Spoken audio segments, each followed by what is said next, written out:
भाजपा के लिए बांग्ला अस्मिता सर्वोपरि है। बंगाल की अस्मिता के खिलाफ होने वाली किसी भी साजिश को बीजेपी कामयाब नहीं होने देगी। বাঙালিদের উপর আপনাদের এত রাগ কেন? কি করেছে বাঙালিরা আপনাদের? তৃণমূল বোঝানোর চেষ্টা করছে তারাই বাঙালি আনার রক্ষাকর্তা। পাল্টা বিজেপির দাবি বাঙালি অস্মিতাকে তারাই সবচেয়ে ভালো বোঝে। আর দু দলের এই দাবি পাল্টা দাবির মধ্যেই ভিন রাজ্যে বাংলা ভাষীদের হেনস্থার প্রতিবাদে ফের আন্দোলনে নামল কংগ্রেস।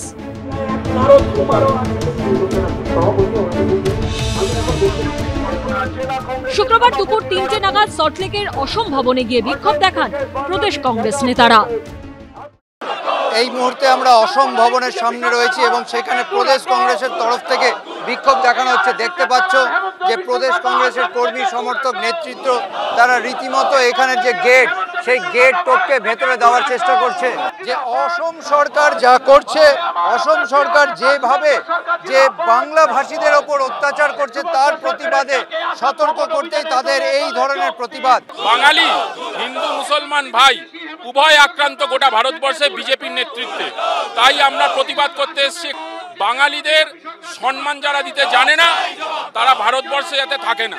কংগ্রেস একটা বার্তা দিয়ে দিয়েছে অধীর রঞ্জন চৌধুরীকে সভাপতির পদ থেকে সরিয়ে, যে তৃণমূল কংগ্রেসের বিরোধিতা করা যাবে না। তৃণমূল কংগ্রেস যদি কোনো উচ্ছিষ্ট দেয় সেটা ভোগ করেই বেঁচে থাকতে হবে। তৃণমূল কংগ্রেসের পদতলে বসেই রাজনীতি করতে হবে পশ্চিমবঙ্গে। দেখুন, তৃণমূল কংগ্রেস বাঙালি রাজনীতিতে নেমেছে, এরাও নেমে পড়েছে। বিজেপির পাশাপাশি তৃণমূলকেও একই বন্ধনীতে ফেলে আক্রমণ শানান অধীর চৌধুরী। পশ্চিমবঙ্গের লক্ষ লক্ষ বাঙালিরা যারা বাইরে আছে তাদের জন্য হঠাৎ বাংলার মুখ্যমন্ত্রী এখন তার ঘুম ভাঙছে কেন?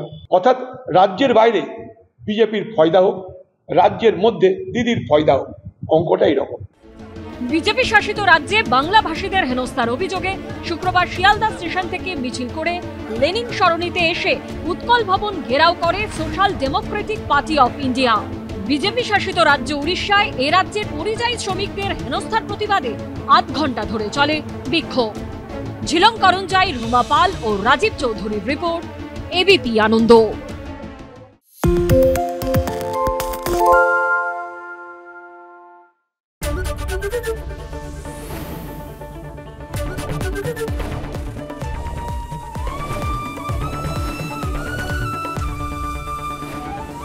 এবিপি আনন্দ এগিয়ে থাকে, এগিয়ে রাখে।